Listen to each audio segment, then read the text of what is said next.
All right, everybody, welcome to the Backseat Huddle Podcast, episode 37. The last two episodes have both been 35, so I apologize for that.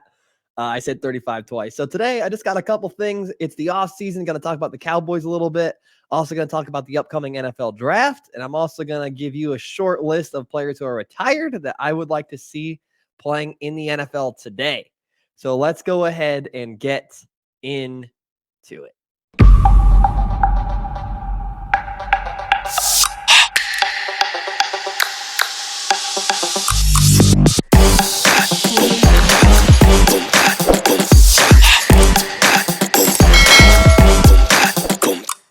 All right. So I'd like to talk about the NFL draft with you guys just a little bit. More specifically, I'd like to talk about quarterbacks with you guys. So unless there is a surefire generational prospect at quarterback like Trevor Lawrence, Andrew Luck, Caleb Williams, NFL teams should draft on potential, not performance. So I'm going to steal Colin Cowherd's thoughts on this a little bit because I feel like they're just absolutely dead on. What most of these big time college quarterbacks deal with in college at big time colleges, I'm talking Alabama, Ohio State, Clemson's, Georgia's of the world, those top flight college programs, what they deal with is not what the NFL reality is. In college, if you play quarterback at Georgia, Alabama, Ohio State, you as the quarterback have the best athletes catching passes, best linemen blocking, best coaches coaching, better facilities, better trainers, everything around you. Your surroundings are better than what you are going up against outside of 3 or 4 games per season. And in those games, when you're playing against another Alabama, Georgia, Clemson, Ohio State, it's often close to a wash. That is once again not the reality of life as a quarterback in the NFL. You're not going to always have the best wide receivers. You're not always going to have the best coach. You're not always going to have the best offensive line. A glaring example of this is Patrick Mahomes. This last season, his wide receiver one was Juju Smith-Schuster. Given he did have Travis Kelce, but he put up over 5,000 yards in the air throwing to mid-season acquisition in Kadarius Toney, Juju Smith-Schuster, Travis Kelce, and Sky Moore. He did not have the benefit of having all-star wide receivers this season, and he still got it done. So when these major college quarterbacks enter the NFL, they put up numbers, they put up stats, they look good on film. Because why wouldn't they? Very often, when you see the guys who have succeeded in the NFL, they've had to struggle at some point in college. They didn't just get to walk on the field and everything was easy. They've had to transfer. They went to smaller schools. They had to struggle at some point to get to where they are at now, and they've had to face some adversity to become who they are. Let's look at some of the top quarterbacks in the NFL. And the list I'm just going to throw them out. It's not about the list itself, but just about where they went to school and what they had to overcome when they were in college. Most of these guys didn't go to major schools, and the ones that did go to major schools, they transferred because they couldn't see the field because something happened. They had to overcome some adversity in college. Patrick Mahomes went to Texas Tech. Really? Texas Tech?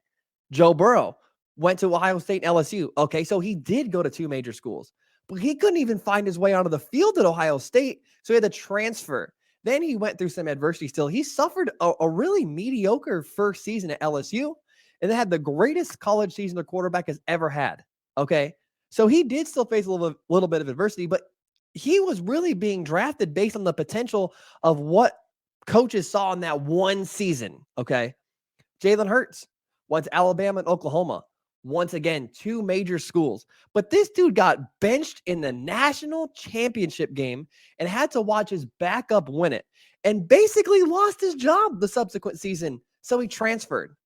Imagine having to swallow that pill at 21 years old. Imagine having to look yourself in the mirror after being told you aren't good enough to win a college championship at Alabama. Ouch, man. That's adversity.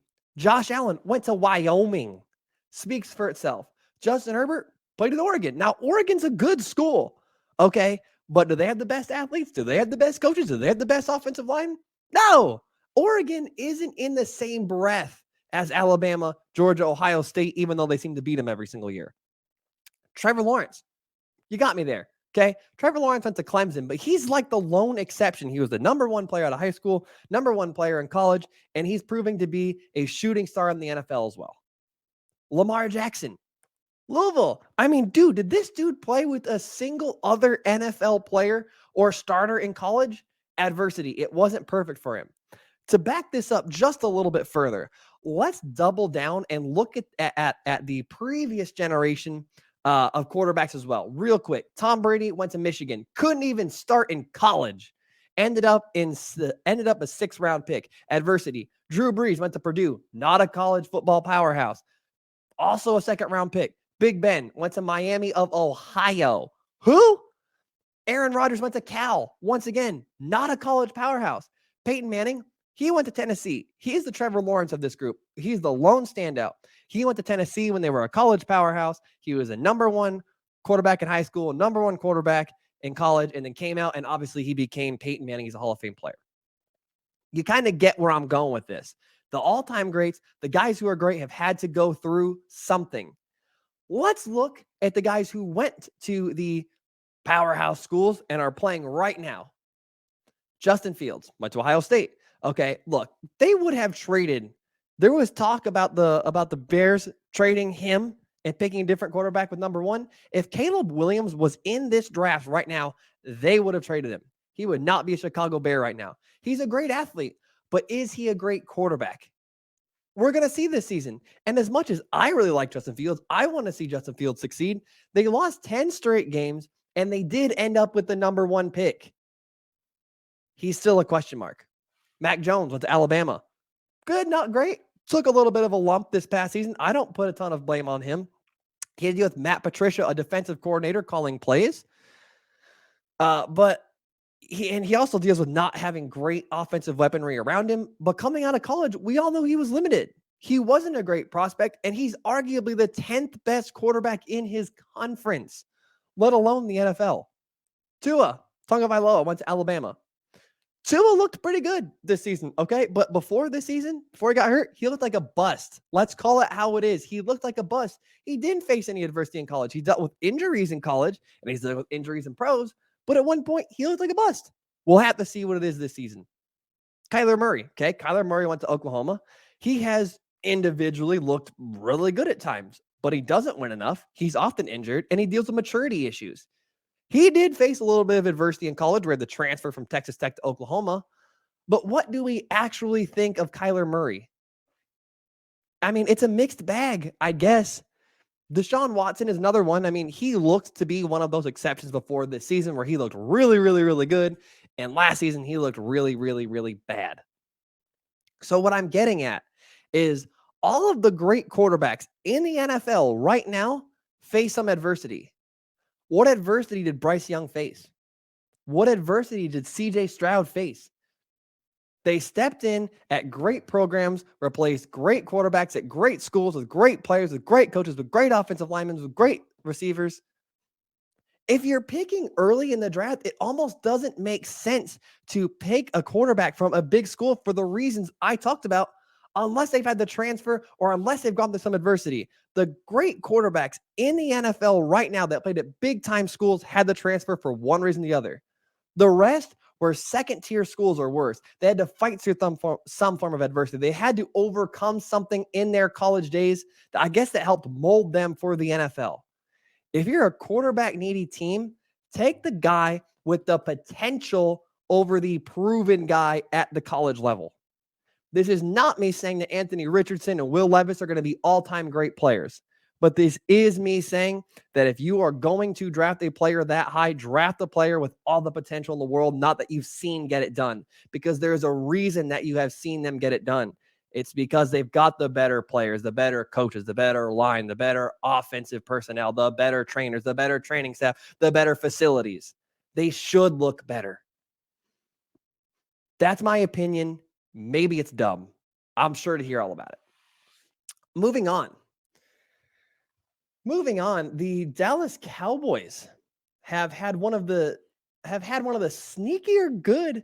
The Dallas Cowboys have had one of the sneakier good off seasons this year.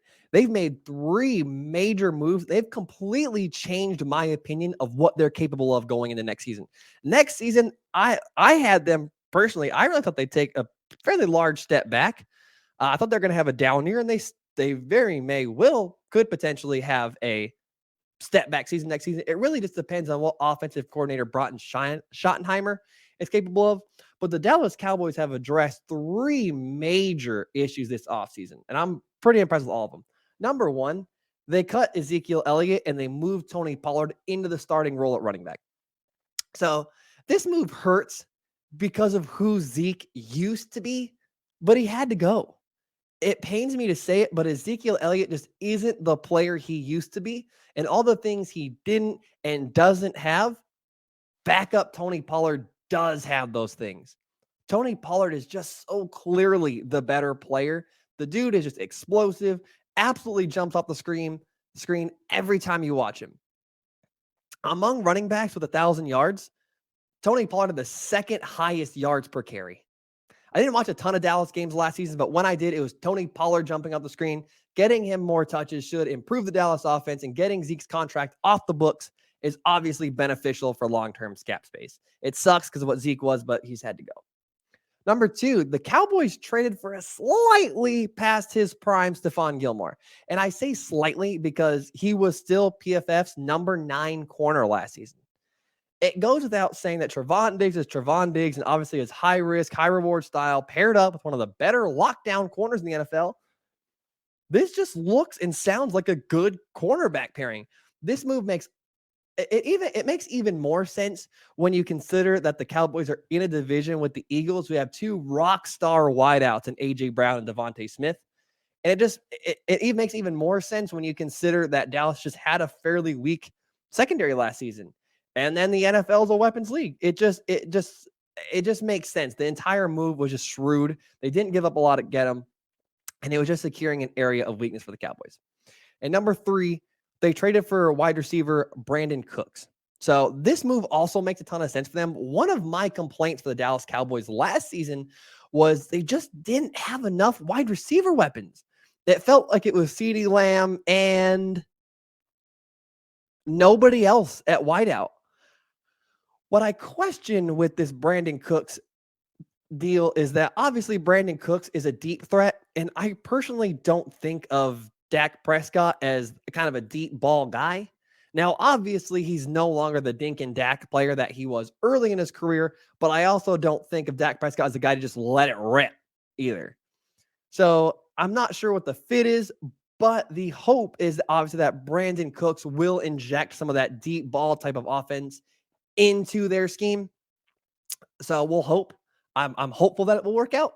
This move also, perhaps just as importantly, allows Michael Gallup to slide into the wide receiver 3 role, which he seems more suited for. I mean, he's coming off of an ACL injury, and this allows him kind of not have to be depended on, but really just allows him to make his one ridiculous play/catch per game, which really seems to be Michael Gallup's thing.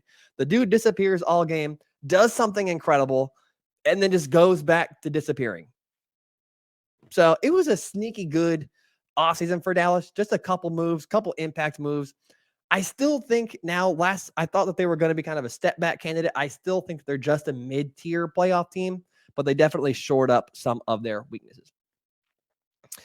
Lastly, I'm going to do something that I swore that I would not, and I'm going to do a list. I swore to myself that I wouldn't do this because I think it's really low effort content, and I try to be a bit more thoughtful than that. But I thought it would be fun. I mean, I'm allowed to have fun, right? So I'm going to list for you top 5 players. These are my top 5 players that are currently retired that I would like to see in today's game.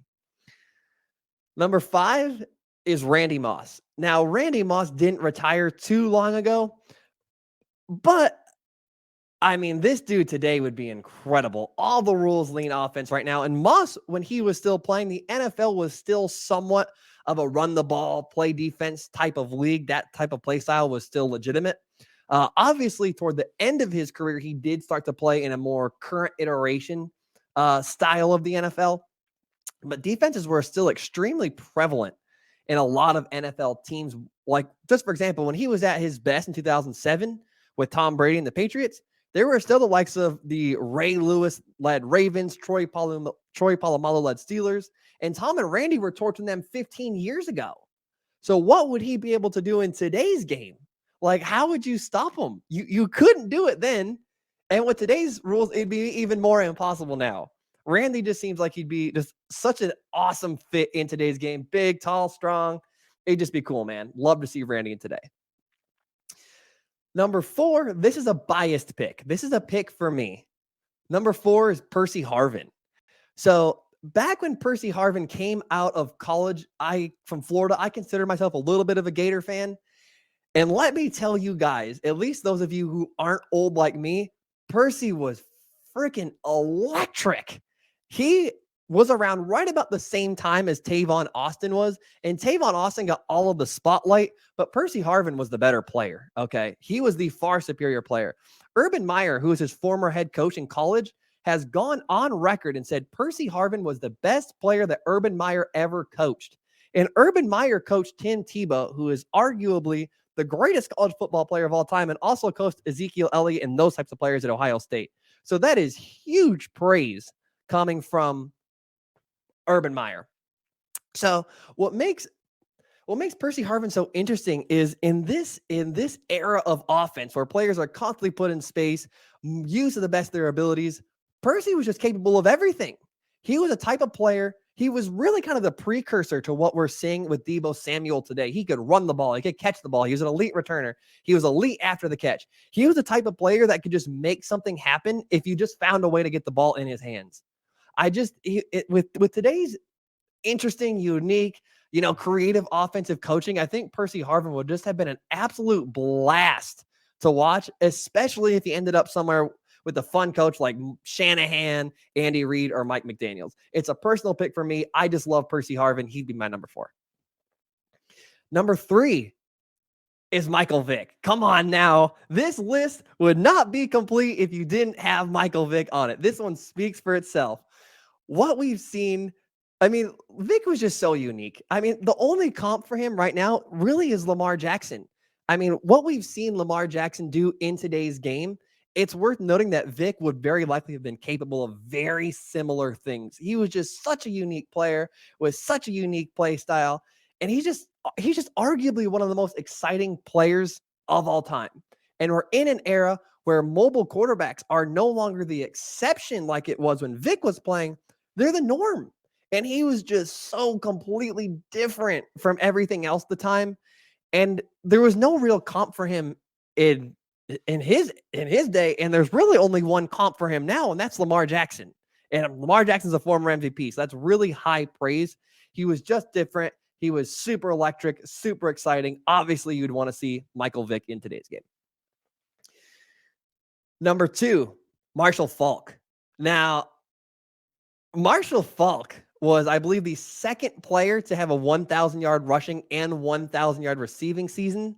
So in an age where receiving backs are legitimate and it's not just something like catching the ball, it's not just something running backs can do, it's something they're expected to do, you want them to do, and it's a legitimate part of the offense, Marshall would just thrive today. I could talk forever about this one, but I'm just going to go ahead and let the highlights roll for just a minute. So let's go.